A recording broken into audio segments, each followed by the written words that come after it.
Hello everyone, जय हिंद। Myself Riya and today we start is topic that is called defence. आज की जो टॉपिक है वो बहुत ही ज़्यादा इंटरेस्टिंग टॉपिक है और पर्सनली मुझे बहुत ज़्यादा ये टॉपिक पसंद है, जो है हमारा डिफेंस। तो जनरली डिफेंस होता क्या है? तो डिफेंस समझने से पहले हम लोग ये समझते हैं किसी भी कंट्री के रूल्स एंड रेगुलेशंस क्या होती है। तो जो रूल्स एंड रेगुलेशन होती है ना, वो मतलब आपको रूल्स होता है, यानी आपकी कंट्री के कुछ रूल्स है, आपकी कंट्री के कुछ रेगुलेशंस है और वहाँ के जो सिटीजन है उनको वो फॉलो करना रहता है ना।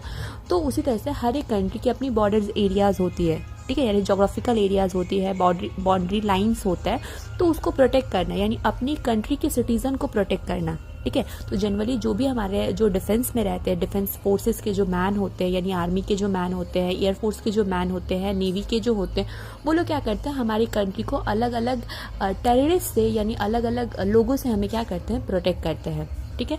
तो ये generally now first we talk about what is the full form of army, यानी आर्मी की क्या फुल फॉर्म होती है। तो सबसे फर्स्ट आता है ए फॉर अलर्ट, यानी आपको क्या रहना है, अलर्ट रहना है, यानी आपको जॉब के अकॉर्डिंग, आपको अपने प्रोफेशन के अकॉर्डिंग क्या रहना है, अलर्ट रहना है, यानी आपको एक्टिवली काम करना है, ठीक है। यानी आपके अगल बगल क्या मूवमेंट हो रही है, आपको 24/7 आवर क्या रखना है, उस पर ध्यान देना है कि हाँ कौन क्या वर्क कर रहा है, ठीक है, यानी अदर कंट्री क्या वर्क कर रही है, किसके कमांडर क्या काम कर रहे हैं, यानी आपको एक्टिवली पार्टिसिपेट करना है और उसमें आपको पता होना चाहिए कि हाँ कौन सी कंट्री क्या परफॉर्म कर रही है, ठीक है।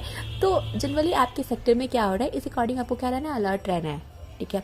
उसके बाद आता है आर फॉर रेगुलर, यानी आपको अपने प्रोफेशन के थ्रू रेगुलर रहना है ना। तो अगर आपने मूवी देखा होगा सोल्जर्स नेवर ऑफ ड्यूटीज, ठीक है, अगर आपने एक सोल्जर्स मूवी देखा होगा तो उसमें बोला जाता है कि सोल्जर्स नेवर ऑफ ड्यूटीज, ठीक है। तो आपको क्या रहना है, रेगुलर रहना है, यानी आपको अपने प्रोफेशन के अकॉर्डिंग क्या रहना है, रेगुलर रहना है। थर्ड आता है मोबिलिटी, दैट मीन्स गतिशीलता, ठीक है। फोर्थ आता है यंग, वाइफ फॉर यंग, ठीक है।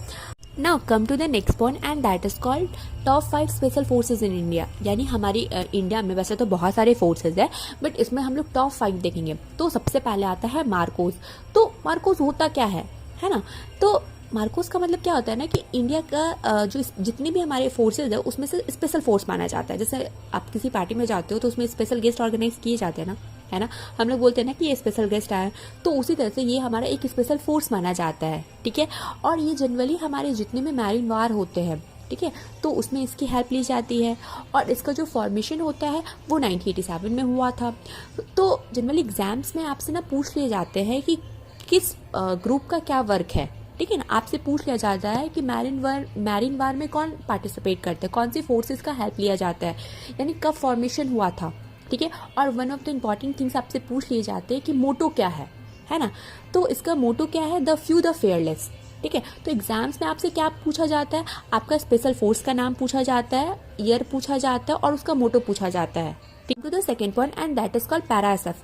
पैराएसएफ का मतलब क्या होता है ना, ये हमारे इंडियन के स्पेशल फोर्स मानी जाती है, ठीक है। ये भी हमारी के क्या मानी जाती है, कि स्पेशल फोर्स मानी जाती है और ये पैरा कमांडो के अंदर आता है, ठीक है। इसका फॉर्मेशन कब हुआ था, 1966 में हुआ था, ठीक है। और ये जो होती है ना फेवरेट चॉइस मानी जाती है, यानी इंडियन आर्मी की ये पसंदीदा फोर्स में से गिनी जाती है कि हाँ ये जो है उनको बहुत पसंद है, ठीक है।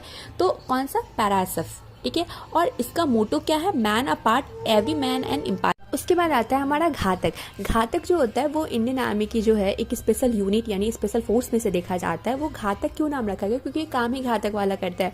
ये क्या होती है ना, जो टेररिस्ट पे जो होती है ना वो रेंडमली हमला किया जाता है, यानी इसकी जो इनकी जो यूनिट होती है वो रेंडमली यूनिट होती है, यानी रेंडमली जो भी हमारे टेररिस्ट होते हैं उन पे ये लोग क्या करते हैं ना, रेंडमली वार करते हैं, ठीक है।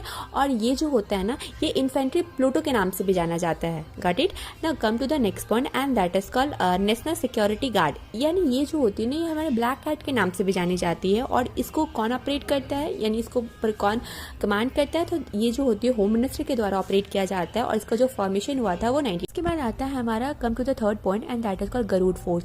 तो ये जो होती है ये हमारे गरुड़ कमांडर की फोर्स होती है और इसमें ये जो होती है ये हमारी एक इंपॉर्टेंट यूनिट मानी जाती है और इसका जो फॉर्मेशन हुआ था वो 2004 में हुआ था। और ऐसा माना जाता है कि इसकी जो ट्रेनिंग जो है वो अप्रॉक्स 3 ईयर में कंप्लीट होती है और इसमें अप्रॉक्स 2000 जो है वो हमारे कमांडर जो है वो इसमें इन्वॉल्व है, ठीक है। और इसका जो नाम जो रखा गया है वो हमारे गरुड़ पक्षी जो है उसके ऊपर रखा गया है।